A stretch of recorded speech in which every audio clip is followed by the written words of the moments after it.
Olá, queridos companheiros de jornada, amigos do meu coração. Estamos aqui para fazer o nosso terceiro vídeo sobre apelos do coração. E continuando os apelos do coração, nós vamos começar a falar nesse vídeo hoje de Chico Xavier. Outro apelo do coração. Humildade. No campo espírita, pode-se dizer que é o guardião da humildade. Foi o maior divulgador dessa doutrina em todo o mundo após Allan Kardec. Também podemos dizer que Chico Xavier esclarecia a doutrina, fazia as pessoas entenderem as suas dores, que cada um constrói a sua evolução. E através do amor e do conhecimento, podemos assim chamá-lo também de guardião da caridade. A doutrina espírita, ela é um referencial de vida, segura no encaminhamento dos espíritos, encarnados e desencarnados. O reino de Deus, porque assenta-se sobre o amor a Ele e ao próximo, é a prática de toda essa teoria que foi dada a ele, Chico Xavier, que foi considerado o mais eficiente paranormal do nosso planeta.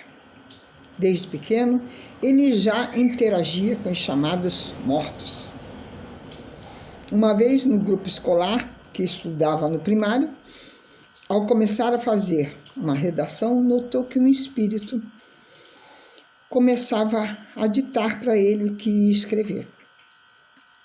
Contou para a sua professora e esta o aconselhou a voltar para sua carteira, não fazer alarde do fato, pois você disse a ela, depois disse ela a ele, você deve estar ouvindo o seu próprio pensamento.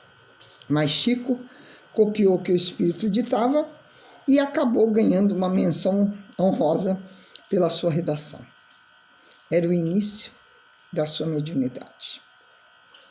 Sofreu muito quando sua mãe faleceu, teve uma madrasta que impunha diversos castigos, mas tudo burilando assim o seu espírito.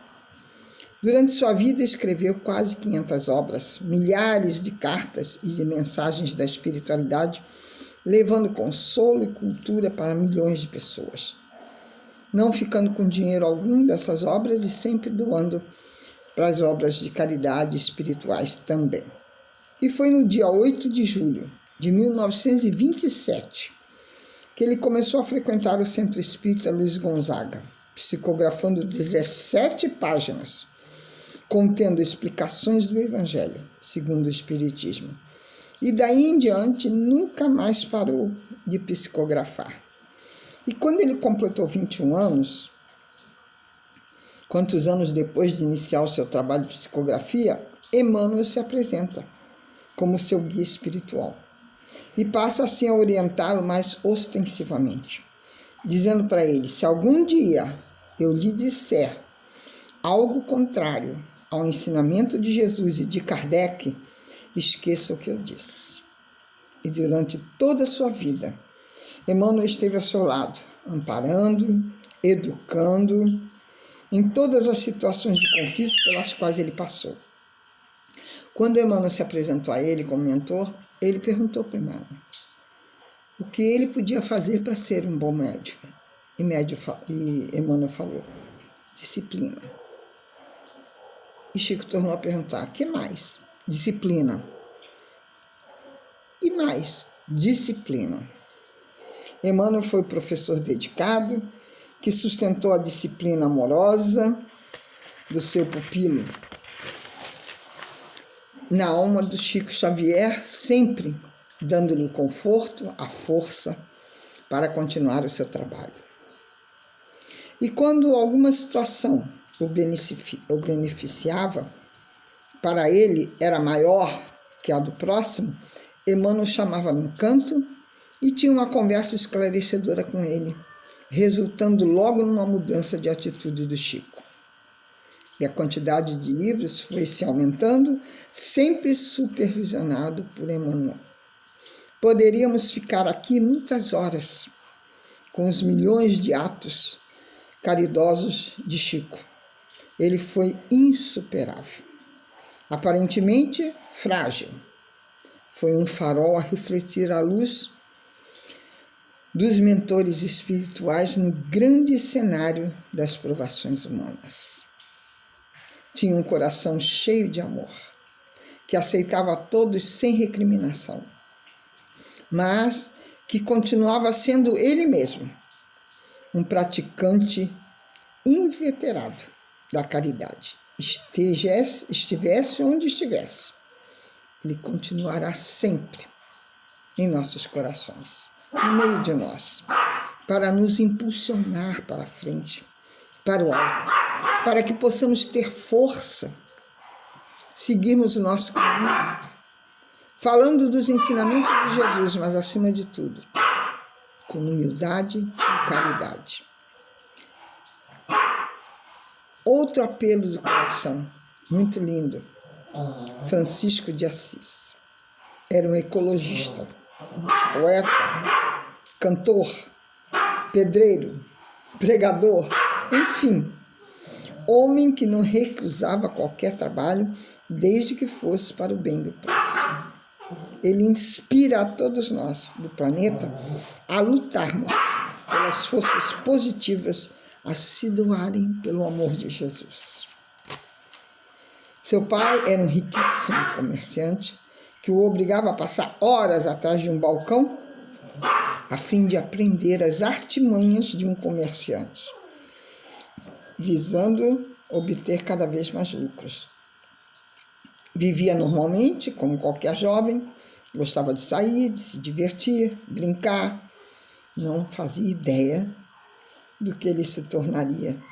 Uma pessoa em potencial de amor puro que o tornaria o santo, pode-se dizer assim, mais popular do planeta, principalmente no meio dos necessitados.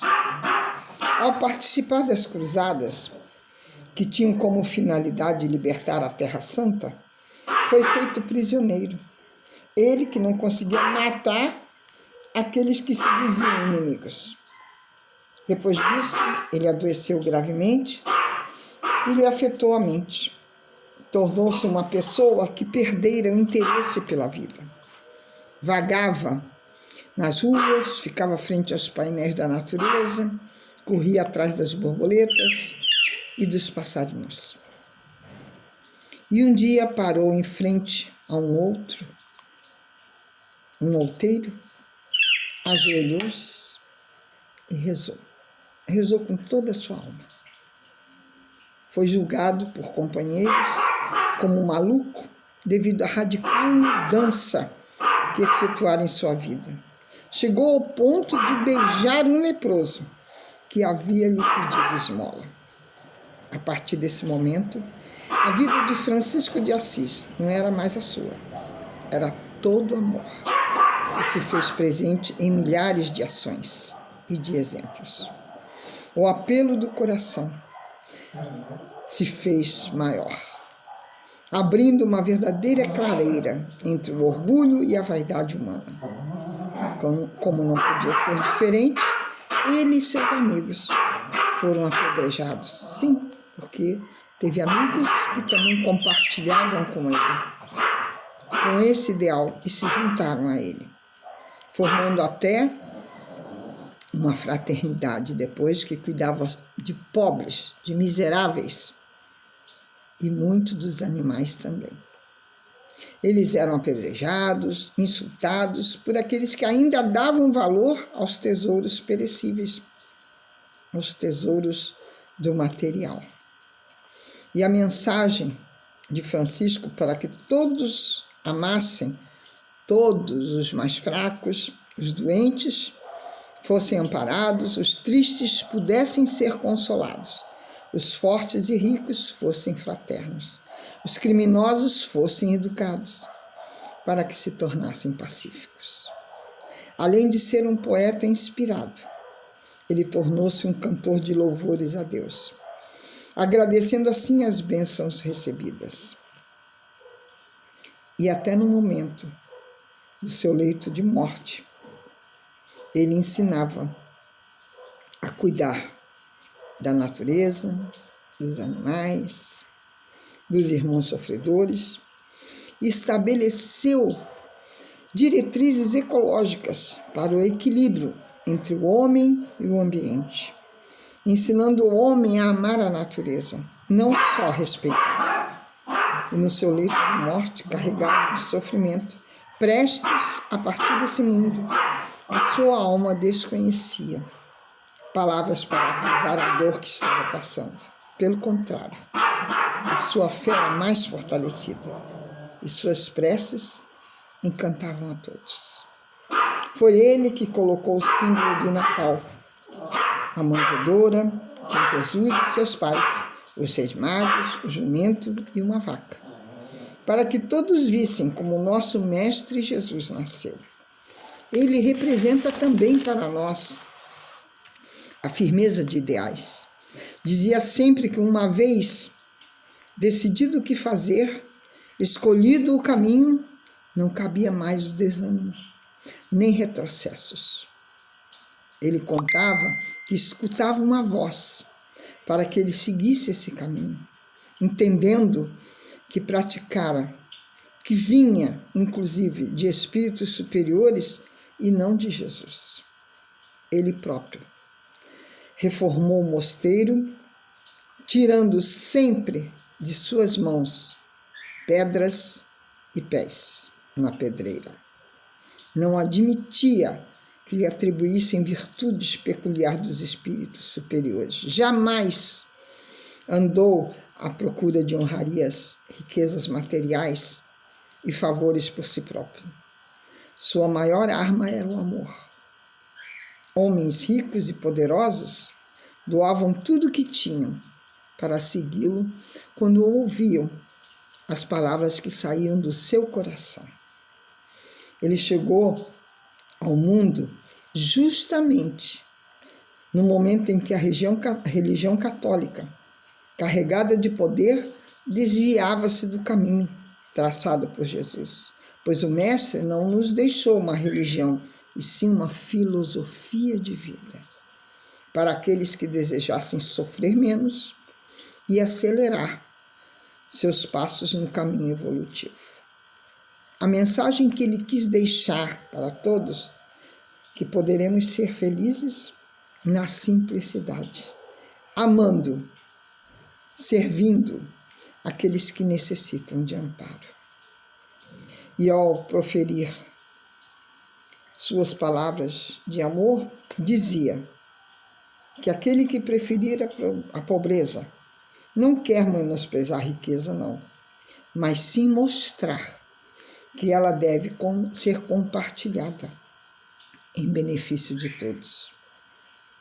Pode-se dizer que Francisco de Assis foi uma ponte entre o céu e a terra. E através dela, o pensamento divino pode ser materializado, entendido e imitado por qualquer pessoa que demonstre afinidade com seus princípios. Conceitou a terra como uma mãe generosa, os animais como nossos irmãos menores, os homens e as mulheres como seres iguais, amados por um Pai misericordioso. E com isso, ele revitalizou a mensagem autêntica de Jesus, que veio para fortalecer os deserdados do mundo. Ele colocou o amor no meio da religião, sentimento acima das questões políticas ou até sociais. Pois ele afirmava que o amor cabe em qualquer lugar. Vale aqui ressaltar que o amor não escolhe rótulos, não é exclusivo, não se prende ao tempo ou a condições outras que não sejam criadas por ele próprio. Não é espírita, católico, protestante ou ateu. Ele apenas é amor de Jesus. Pertence a todos e a ninguém. Simplesmente ama e ponto final. Não grita, sussurra. Não agride, afaga. Não castiga, disciplina. O amor é o mestre que sempre se dispõe a ensinar a qualquer hora. É só nós chamarmos por ele. Que possamos ver em Francisco o exemplo daquele que leva o amor até que possamos também fazer a nossa caminhada e atingir essa condição de instrumentos da paz, como diz a sua linda oração. Porque ele é o poeta da paz e da alegria. Onde até hoje oramos a sua prece. Sabemos que ele cuida dos nossos animais, o amor que ele tinha pelos animais. É o protetor e o amparo de todos nós que estamos no caminho dos apelos do nosso coração, que é o amor. Beijo em seus corações e até o próximo vídeo de apelos do coração. Fiquem na paz.